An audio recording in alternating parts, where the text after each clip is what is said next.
CBS News senior investigative correspondent Catherine Herridge is tracking this story for us. She's in our Washington bureau.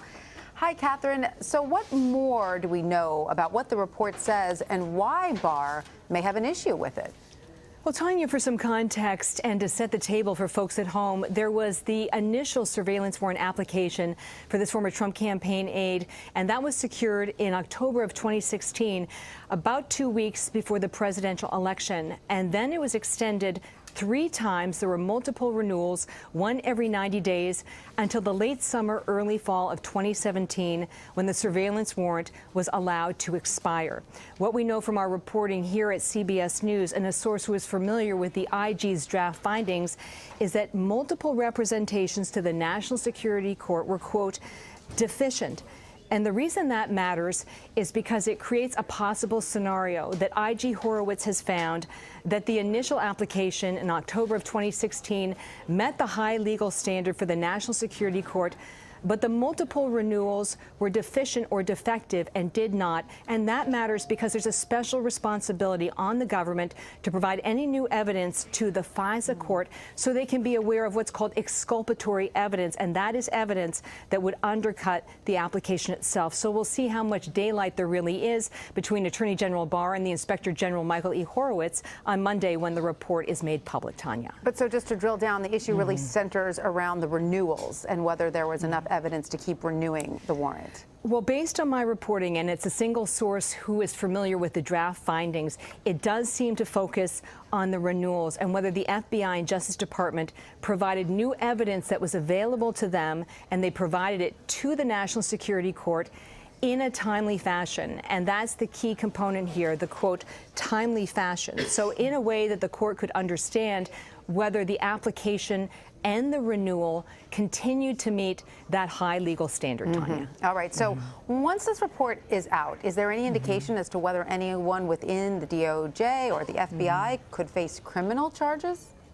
Well, our source who's familiar with the draft findings told us that they understood that multiple criminal referrals were likely in this particular case. Since we've confirmed here at CBS News that a former FBI attorney was criminally referred under investigation for allegedly falsifying documents related to this surveillance warrant application. What we don't know simply is how important that document was to the overall application or the subsequent renewals. And just to give you a sense of how complicated these documents are, right here in 2018, there was a declassification of the Carter Page FISA warrant.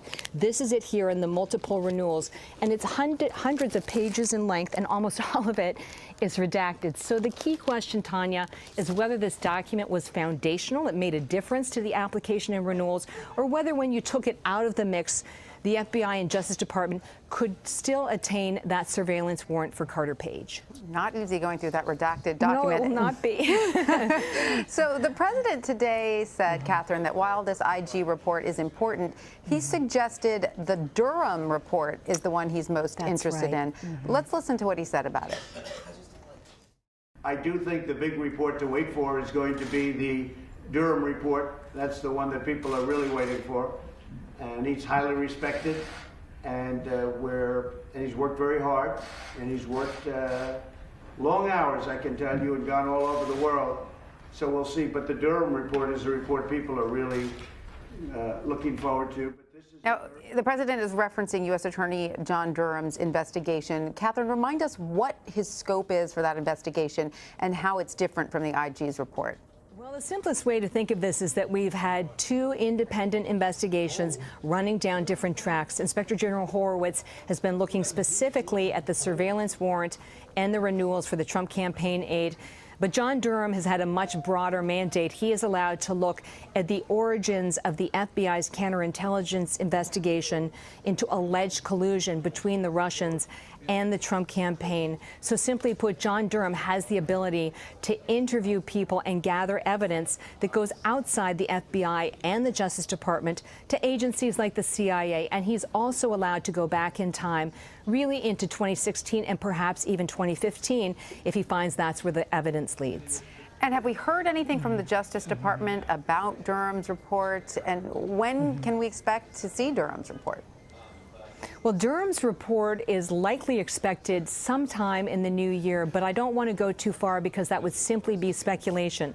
Late last night, the Justice Department did release a statement publicly on the record to reporters that seemed to minimize any daylight between the Attorney General and Inspector General Horowitz. It reads, "The Inspector General's investigation is a credit to the Department of Justice. His excellent work has uncovered significant information that the American people will soon be able to read for themselves. Rather than speculating, people should read the report for themselves next week, watch the Inspector General's testimony before the Senate Judiciary Committee, and draw their own conclusions about these important matters." So seeming to suggest that there may not be as much daylight between the two, Horowitz and Barr, as the Washington Post was first to report, Tanya. All right. Well, Catherine Herridge, we thank you so much for your reporting. You're welcome.